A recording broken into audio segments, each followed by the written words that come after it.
Amazon Games just came out with their latest dev update video, a series they do that I honestly appreciate, where they communicate about concerns, issues, and upcoming content. At the end of the video, they released their content roadmap, where they tease their major upcoming content for the spring, summer, and autumn. With all the buzz for this though, the questions have to be asked. Will this be enough to really impact the game, and will it bring back players? Before getting into that, we do need to address the current state of the game as it has impacts on the answers to both those questions. New World at its core is a fantastic game that I have put well over 1,000 hours into the official launch alone, and hundreds of more into the PTR and betas. However, the current iteration of New World is struggling.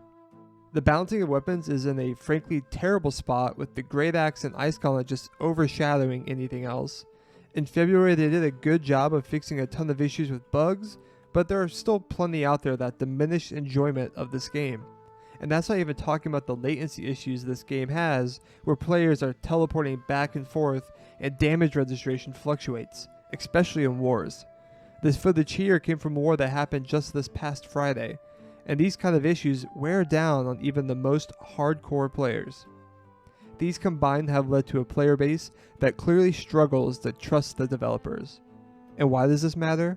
Well, because if the player base does not trust the developers to make good content, or content that doesn't bring a new plethora of bugs, then New World will never be able to truly bring people back and deliver on new content no matter the actual quality. So let's talk briefly about the roadmap. First things first, I do want to highlight that they said new mutators, quests, encounters, ongoing improvements, balancing tuning, and bug fixing will be spanning all 3 of these seasons. Also, there may be some other content that is being planned that is not included, though I would imagine this would be more minor content or things they don't have a slated internal date planned for. In the spring, we have Tempest Heart Expedition and the Blunderbuss, both which are on the PTR, and then 3v3 PvP arenas and PvP reward track coming soon. In the summer, there will be a new expedition, Barnacles and Black Powder, as well as an expedition group finder and some type of summer event, probably akin to the winter festival event they did. Then finally in autumn, they are basically coming out with their first real expansion with the Brimstone Sands territory, the Need Expedition, the Greatsword, leaderboards, and 2 events, Night Vale Hollow event and the Turkalon 2022 event. So this could shake out to being April, bug fixing, May, 3v3 PvP arena and PvP reward track, June, Barnacles and Black Powder expedition, July, summer event, August, Brimstone Sands territory, September, the Greatsword and leaderboards, October, the Night Vale Hollow event, in November, the Turkalon 2022 event. Paced like that, it's pretty decent monthly content. Add in bug fixing around that, and I'm sure some minor content like they tease, like new quests, mutators, and whatnot, and it's a fair amount of content. Personally, I wish more of this had just been out with launch, as it would have provided a stronger basic gameplay to keep players invested, but we are past that point. Now with this roadmap explained, let's go back to the original questions. Will this be enough to really impact the game, and will it bring players back? First off, yeah, it'll definitely be enough to impact the game, but whether that's a positive or negative relies on a few things. The core state of the game needs a lot of patches to address all the current issues. They said that April will be another bug fixing month, which is really needed to make new content worth doing. If all this content were to drop tomorrow, it would have very little impact on the player base and honestly state of the game. There's no trust with the developers. The current bugs and latency issues would mean that all this new content would be diminished, and the new content would honestly just be blown through by players within 20 to 40 hours, and they would be left complaining that there's nothing to do once again. That being said, the game also needs a lot more content than on this roadmap to have a true impact. This may be a bit contradictory to what I've been saying, but I'm not saying this content needs to come out this week, let alone this year.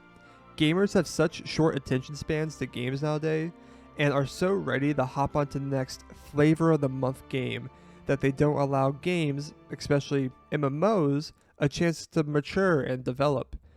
I was told this the other night on stream that MMOs honestly need 3 years after launch before they are fleshed out, and I agree. And if you disagree, just look at other MMOs. Final Fantasy XIV is the popular comparison, but even Elder Scrolls Online had a rough first few years, but now is dominating a name in the genre. Lost Ark is also a great example. It's a game that was almost dead and honestly struggling harder with its players than New World has been in its first year after launch, and now it's having a huge and successful Western launch. So, New World probably won't be at the spot everyone who loves the game will want it to be at until probably 2023. I think by the end of this roadmap, as long as the developers continue to focus on quality of life updates and fixes alongside this content, the game will be in a far better spot than now. But this game won't be fully realized for a while. So honestly, it's a yes and no to these questions. Yes, this content will have an impact on the game, hopefully a good one alongside all the bug fixes and latency fixes, but also it isn't enough of an impact for the time being. And yes, it'll bring some players back, especially for the PvP arenas or the hop on for a few weeks to play the events and new expeditions, but it isn't going to make the daily player base go back up to hundreds of thousands a day. But that's okay.